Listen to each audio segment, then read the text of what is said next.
प्यारे बच्चों, 9th class की समझ विज्ञान में आपका स्वागत है। आज से पहले आपको भारत की प्रस्तावना, स्थिति, आकार के बारे में बताया जा चुका है।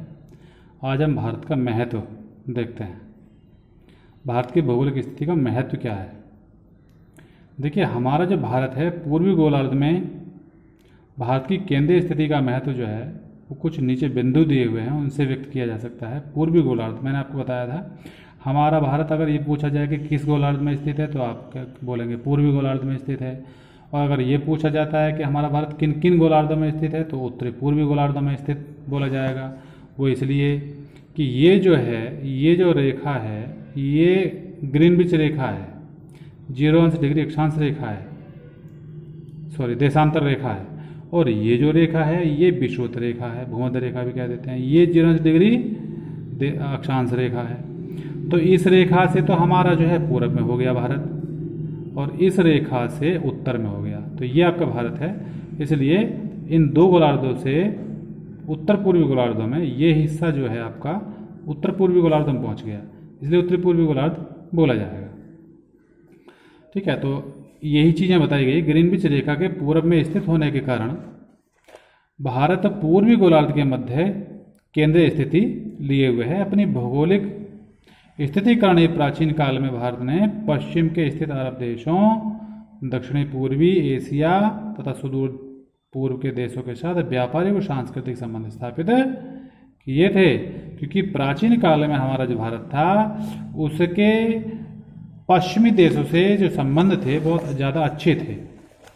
ये आपका जो पश्चिमी देश हैं, यहाँ अरब है, वो अफ़गानिस्तान है, समझे, ये अफ़गानिस्तान है, ये आपका पाकिस्तान है।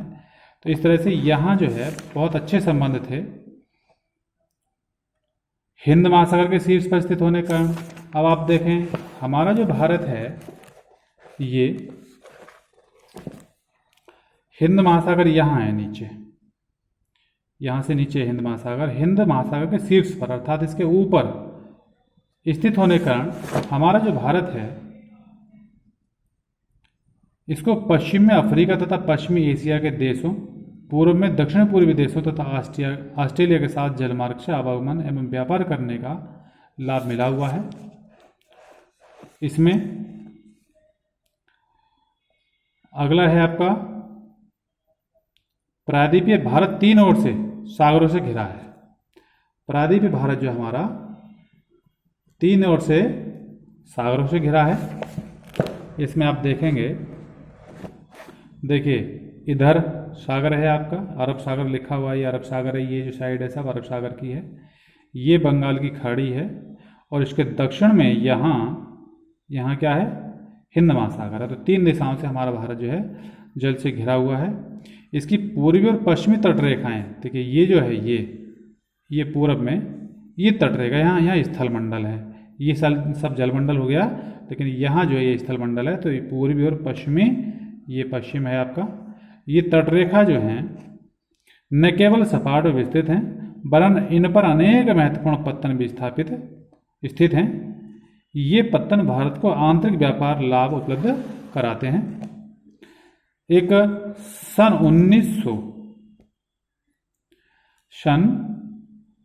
1865 में सुएज नहर बनी थी। उसके खुल जाने से भारत में यूरोप से अधिक मार्ग से व्यापार करने के लिए अफ्रीका के दक्षिण छोर से होकर जाना पड़ता था। परंतु इस नहर के खुलने से हमारे भारत को बहुत ज़्यादा लाभ मिला। जो पश्चिमी देश हैं, पश्चिमी देशों से वस्तुओं का आयात और निर्यात होने लगा, और जो हमें बहुत लंबी दूरी तय करनी पड़ती थी, काफ़ी लंबा समय लग जाता था, वो दूरी हमारी कम हुई। इससे भारत और यूरोप के बीच की लगभग 7000 किलोमीटर की दूरी कम हो गई, क्योंकि भूमध्य सागर और लाल सागर को इसमें जो है मिलाती है सुएज नहर। तो इससे बहुत ज़्यादा फायदा भारत को मिला। अपनी केंद्रीय स्थिति के कारण ही भारत को पूर्व और पश्चिम के देशों से अंतर्राष्ट्रीय संपर्क करने में बड़ी सहायता मिली है। तो इस तरह से भारत की जो स्थलीय सीमा है उस पर उत्तर पश्चिम में पाकिस्तान, केंद्र में भारत और उत्तर में नेपाल, उत्तर पूर्व में भूटान तथा पूर्व में बांग्लादेश मिलकर के भारतीय उपमहाद्वीप की रचना करते हैं। हमारा जो भारत है ये भारत और पाकिस्तान के जो बीच रेखा है इसको कहता है रेड क्लिफ रेखा। कौन सी है भैया? रेड क्लिफ रेखा है, समझे। और जो आपका चीन है, आजकल आपने खूब शोर सुना है, जो आपका चीन है, चीन से हमारे ये सीमा मिलती है। यहाँ पठार है, तिब्बत का पठार है यहाँ पर फैला हुआ, और तिब्बत के पठार से इधर आपका जो चीन है, तो चीन यह चीन और भारत के बीच की सीमा का नाम जो है वो मैकमोहन रेखा है। ये दोनों चीज़ें महत्वपूर्ण है, रेड क्लिफ रेखा और भारत पाकिस्तान के बीच की रेखा का नाम रेड क्लिफ है, और चीन और भारत के बीच की रेखा का नाम मैकमोहन रेखा है, समझे। इसके आगे ये मैकमोहन रेखा जो सिक्किम राज्य से म्यांमार की सीमा तक 4248 किलोमीटर लंबी है। सामरिक दृष्टि से ये सीमा रेखा बहुत ही महत्वपूर्ण है। जम्मू कश्मीर, हिमाचल प्रदेश, उत्तराखंड, सिक्किम, अरुणाचल प्रदेश राज्यों से चीन की सीमा मिलती है। और पूरब में, ये जो पूरब है, यहाँ बांग्लादेश और बांग्लादेश से मिलती है। इसके सीमांत में पश्चिम बंगाल आ जाता है। ये असम, मेघालय, असम यहाँ है, मेघालय, त्रिपुरा एवं मिजोरम राज्य स्थित हैं। म्यांमार और भारत के मध्य हिमालय की जो अराकानयोमा पर्वत श्रृंखला आती है।